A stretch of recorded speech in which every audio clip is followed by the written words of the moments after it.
So hello everybody, happy September. We say hello from Madhuri Kunjashram, and here are your monthly predictions. So we are going to have a very intense month of September, and that intensity is going to translate forward into the months to come, well into the winter, especially due to the presence of Mars in Taurus.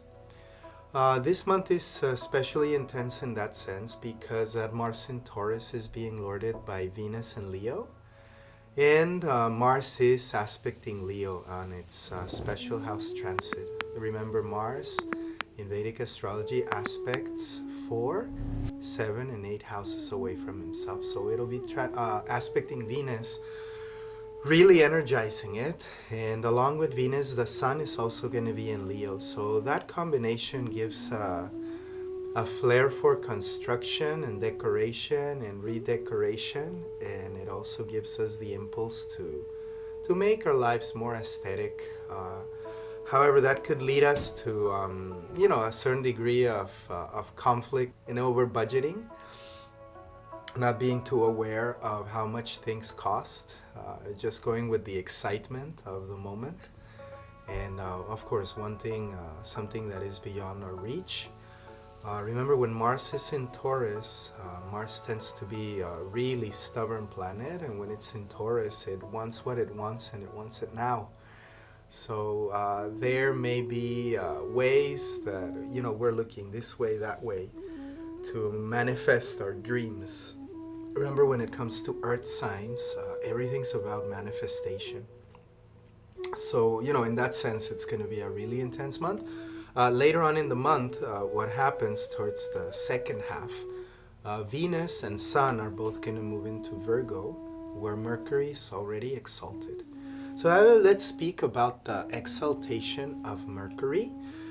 When Mercury is exalted in Virgo, it happens once a year. This is very good because it's the time in our lives where we put things in order. So again, doubled up and coupled up with that conjunction, that aspect of Mars to Venus, Taurus and Leo, and that energetic system that is right there. Mercury exalted will give us the impulse to put things in order. However, that Mercury in Virgo exalted is aspected by Jupiter in Pisces directly, and so there's a lot of energy flowing in that axis. So a very energetic month. Now, what Jupiter in Pisces gives us, it gives us charity. It gives us the impulse to make our dreams come true. So it's a very dreamy month where we are hoping for the best, and we're also dreaming of the best. And then Mercury is going to want to put things in order, clean the house, throw away what is no longer useful, make deals and contracts that make sense. So in a way, I think that things are going to be more clear when it comes to contracts and the way we go about things. That is until the 10th. And until the 10th, what happens then is that Mercury will go retrograde. So in the scriptures, in the classical scriptures of Vedic astrology, we hear that when Saturn, Jupiter, and Mercury go retrograde, there is a very big possibility of conflict and war. Now, that depends, of course, on the general consideration of the planets. But in this case, since Saturn in its own sign of Capricorn, Jupiter in its own sign of Pisces, and Mercury in its own sign of Virgo, what it will result in is, yes, some degree of conflict in management of volume, of responsibilities, of assets, of money, of projects that are going on. So it's organizational. But since the planets are in their own signs, or otherwise exalted, like Mercury is in its own sign and exalted, so I can see that the period will end up in a good deal. So if you're hearing about tensions between China and the US regarding Taiwan at the moment, I think that the tension is certainly going to be there, but it'll end up in a good deal. Also, the other conflicts that are going on in the world, it'll come to a resolution. It might scale up for a bit, but it'll come into a resolution. Regarding European Union and the energy needs that the European Union has, again, there will be conflict.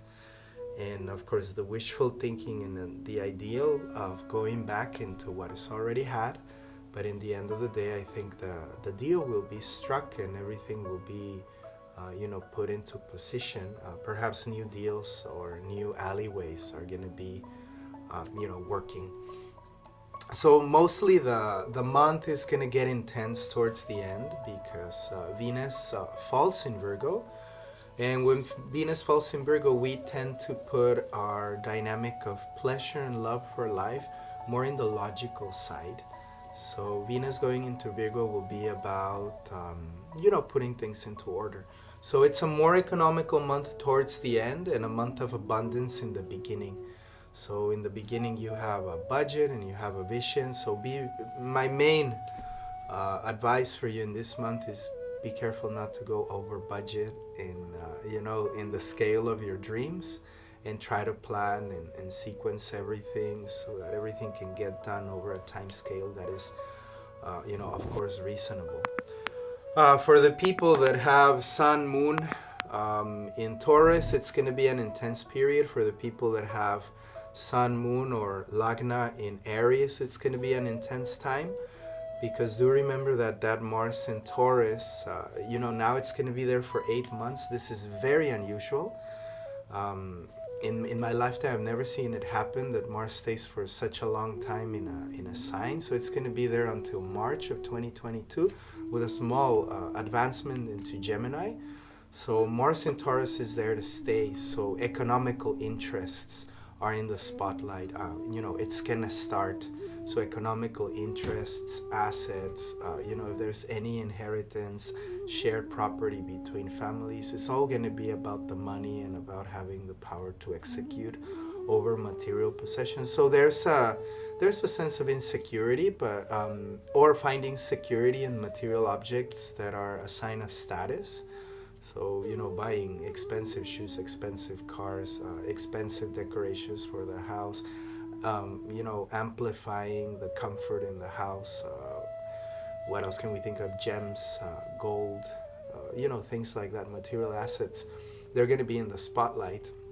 Also personal status and, how we're seen, the determination of our thoughts and how we're seen by people. And it's touched by the individuality, that everybody's going to want to, sort of have their own music. They're going to want to play to their own tune. And, that stubbornness may create conflict.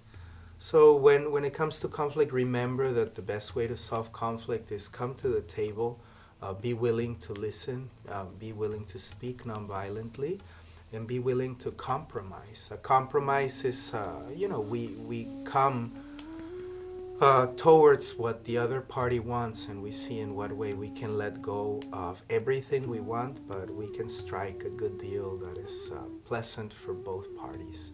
Please remember to say, excuse me if I said something, because remember the month is tinged with a lot of independence and a lot of greed, and it's, energized towards, putting things in order and making things happen in a way that makes sense logically to us, and everybody's going to be on the same boat. So I think, overall it's an energetic month that will tend towards stabilization. We're going to be setting up the rules and regulations so that we can guide a good life for the benefit of everybody. It'll become apparent. Now, since all the planets are retrograde, Jupiter, Saturn, and Mercury, it means we've been working on this for a while. So it's nothing new. We already know what needs to be done and what needs to fall into place. Now we're just going to make it evident. And, before, people would used to go to court and speak out loud in front of the court and make a statement of willingness and of commitment. So we're just bringing it out and voicing it so that everybody else can know it. Going forward into the year, just remember that Mars in Taurus is going to keep creating, I wouldn't say havoc, but it'll create a stubbornness to achieve or to determine, or a stubbornness to be independent. So if you're part of a community or a society, always remember that your roots and your community have raised you. So there's always a giving back when you're mature enough to go forward in your path. And if you're responsible, the universe will automatically manifest that responsibility on you. If otherwise you're in a period of personal search for yourself, do yourself a favor and give yourself the opportunity to do it, but in a non-violent way. So respect your body, respect your mind, respect your opportunity. If you're getting to know yourself, you'll make a few mistakes, so learn to recognize them. So all in all, this is what the month is holding for us. Of course, again, those people that have Sun, Moon in Capricorn, you still have a slight presence of Saturn there in its retrograde. So it's, you could say, the final exam to see if you pass it. It's going to be there until January, so still some time to go. It's not going to be like the past year, so it'll be lighter. If you have Sun, Moon in Virgo, be very cautious, with determining a plan and giving your word, because, you may destabilize an otherwise stable system. And if you have your Moon, Sun or Lagna in Taurus or Aries, you have to be very careful with the display of your independence. Otherwise, the only sign that I can see also has some degree of pressure is Libra, because Saturn is aspecting Libra and Ketu and Rahu are aspecting Libra. So if you have any planet in Libra, you can expect that whatever that house is, it's going to dry out in a major way. So don't expect an expansive time. So for example, in policy and law, in when it comes to justice and also comfort and enjoyment, right? All the stuff that comes from Libra, you can expect it to be a challenging time. If your Moon, Sun are in Libra, that seems to be one of the most challenging aspects until January. That you'll be very concerned about letting go of the past and moving towards the future, regulating yourself, limiting your mind so that you can be more peaceful. And then finally, the parties in Pisces, because Saturn is aspecting Pisces and Jupiter is already there. Saturn being retrograde and Jupiter also being retrograde. So what we're learning through that is that, wishful thinking, and good intentions have to be coupled with, putting in the work and the commitment, that we're not really going to get that far if, we don't put our actions where our dreams are, and that we manifest by long-term project and being accountable for what we have promised and working hard every day towards it. So if you see overall, September is going to be a pretty intense month, but out of the batch of what's coming in the future for the winter and for the autumn, late autumn, September to me seems like a pretty good month. Yes, charged with conflict, but with the possibility of good deals and resolution through intelligence, dialogue, and compromise, I would say. So we have to reserve our differences for little things, and to resolve conflict, I think we have to make agreements on things that are major and that affect everybody. So as long as there can be agreement on major things, we can have disagreement on little things. When there is two points of view that are diametrically opposed, it's not necessarily that they're both wrong or that one is right and the other one is wrong. It's just that we need to get into dialogue to see, the way forward, and the key word here is, of course, compromise and the well-being of everyone for the future. So happy September and happy start of the school year. If you're a parent like me, well, here we go. Run around again, get into schedule.